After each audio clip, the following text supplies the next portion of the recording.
you're all very boring office workers, okay? A lot of the time, we're just going to be shooting sort of documentary style-ish. In a nutshell, what the film's been, it's been a progression from an idea that was almost exclusively improv, with a bunch of interesting mixtures of like Africa and science fiction. The dialogue is very, if you can tell, the improvisation is wonderful, which in writing it, it was a little bit hard to imagine how that was going to work. Are you on her when it goes off? Yeah, I'm gonna be on her when it goes off. So when you swing the camera back around, your bolt's up. Yeah. It's pretty funny. Yeah. Like completely away. Yeah. And then you can totally just. So do you put the do you trip it and then battle to put the tray down? I don't know. That's what you should do. I mean, as the last one, I could mess on her. I mean, that would really. I wanted to mess stuff, but I'm so nervous of doing that. You know.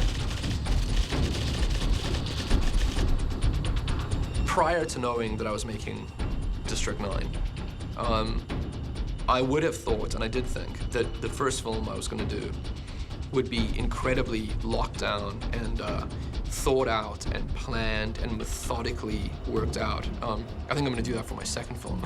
Really talking to camera, so I'm just the intro. It's not take long. Exactly. The only time you're talking is if you want to shout to guys off screen. Yeah.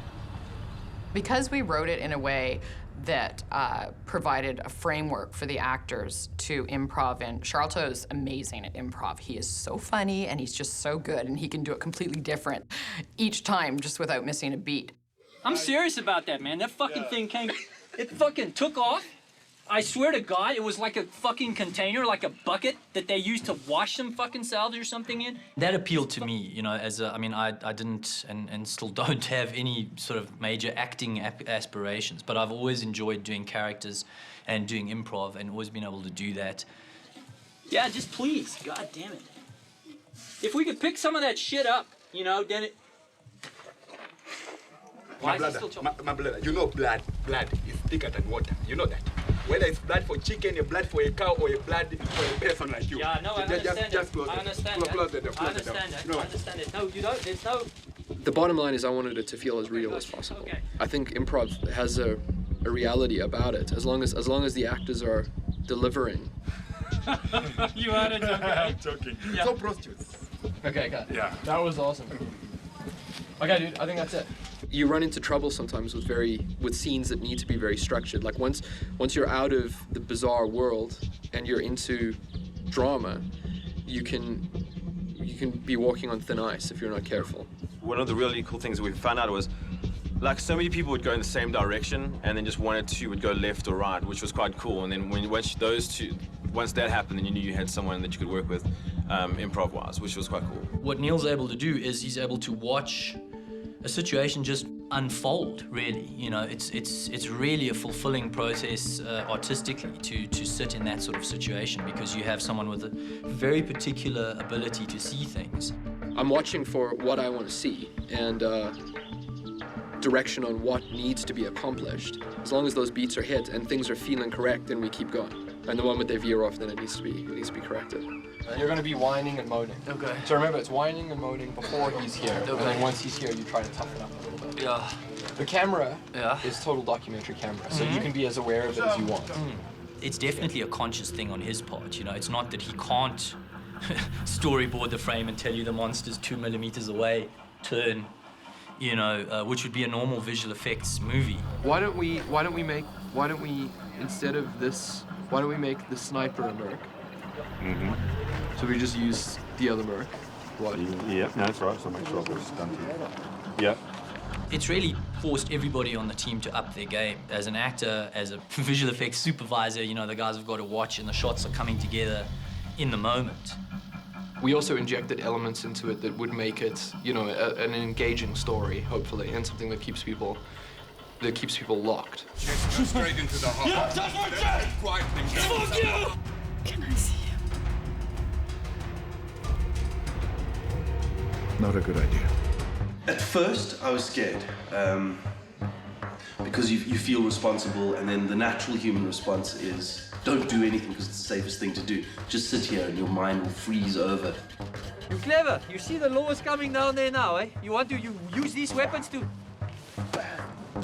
Don't just stare at me as well. Must I scream and react? Don't smile at me as I break your arm. You've got the whole... Shalta would come and he'd be Vicus, and I'd just stare at him and be like, there'd be nothing in my mind. And that was the first couple of days after, you know, perpetually tired, and then suddenly something flipped over and we started enjoying ourselves and just allowing ourselves not to be scared. You just play the field of it, eh?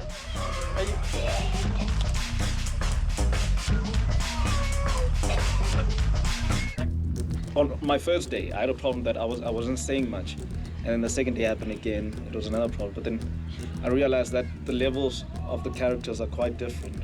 This is always the thing. Never, when the parent is around, don't go near the egg. It's just going to go ugly, you know? I'm going to give him until next week. Oh, Hannes van der Merwe, he got nailed, you know? He thought he was going to be clever.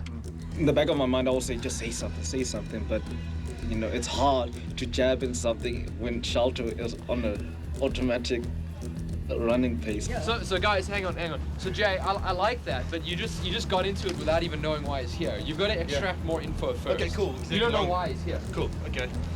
Yeah. So ask a few questions and then let it elevate. What's in the action? Yeah. Now explain the shit to me. When you try and force something that doesn't fit in, it sounds very pathetic and very tacky. It's a very, very delicate balance, but the thing to remember that's important is that the story is set, and the points along the timeline of the story are set. What it does is it allows the actors to fluctuate within that timeline and to change their tone and to get into how they want to portray the character at that particular time.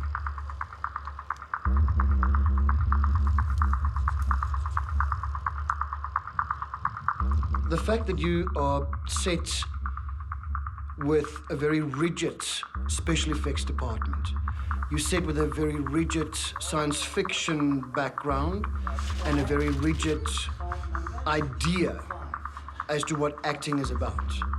And then you've got this freedom for a film actor of workshopping, number one, which Shalta, myself, and Neil did quite a bit in pre-production. They're lying. They keep drugging me. You probably remember, but Sometimes it's terrifying because you feel this big plate of responsibility and you arrive in this beautiful set and you can just see that the art department has broken their back over the set and there's people exhausted, collapsed in the corners after having decorated all night. And you feel the responsibility of, okay, now, if I'm going to improvise in the scene, I'd better improvise very well. And then that obviously, they roll camera and you go, It's stressful. I mean, it's a very stressful environment to work in because you're thinking on your feet the whole time. It's incredibly exhausting. You keep wondering if you're making the wrong choices. Are we leading people down the wrong road? Because you're making it up on the spot. Neil could see a little spark of something in a performance and say, rather go with that, because that can work with my storyline. And then you develop an additional part of the storyline. So as far as killing him is concerned, there is a certain sort of, look at the way a real man does it, towards Vicus. I mean, that's in the back. It is. Normally, your character is defined by the words he says and the situation he finds himself in. So there's a limited environment. Here we had an odd combination. if you approach that kind of work in the right way, you will come up with better material. And if you're all focused in a similar way and you know what you're doing, you stand a better chance than if you're just going to be reading your lines. Cobus is refined a little bit more. The interesting thing with his character is that his arc is, it's like the age-old sort of movie character who's in Vietnam as a soldier, and then by the end of the film you start realizing that they're actually like naturally a psychopath who has been given license to kind of like do what they really would default to want to do if they were left to their own devices. I wasn't called onto sets early in the production that often. So finding a relationship with the director was very important. Knowing what he wanted was very important, and listening to the overview for me was a big importance. He's also taken on quite a life of his own in terms of developing Cobus and making him be a character that has quite a lot of layers to him. The problem with the pens is I would give him the pen, so that keeps making a problem. It's vital, yeah, with Shalto. I mean, What he does is he goes from being an oppressor to being the oppressed, and it's that curve that we have to very, carefully plot.